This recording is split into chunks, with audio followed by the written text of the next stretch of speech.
اداکارہ روبینہ اشرف نے corona virus کو شکست دے دی۔ ان کے خاوند طارق مرزا نے بتایا ہے کہ روبینہ اشرف کا کورونا ٹیسٹ منفی آ گیا ہے اور وہ اب ٹھیک ہیں۔ روبینہ اشرف کے خاوند نے ان کی صحت کے بارے میں سوشل میڈیا پر چل رہی خبروں کی تردید کرتے ہوئے کہا کہ روبینہ اب بالکل ٹھیک ہیں اور ان کا کورونا ٹیسٹ بھی منفی آ گیا ہے۔ انہوں نے مداحوں سے اپیل کی کہ وہ اداکاروں کی مکمل صحتیابی کے لیے دعا کریں۔ اداکارہ شگفتہ اعجاز نے روبینہ اشرف کی طبیعت سنبھلنے پر خدا کا شکر ادا کیا۔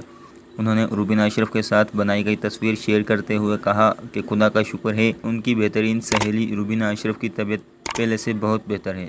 اللہ پاک اسے مکمل صحت عطا فرمائے۔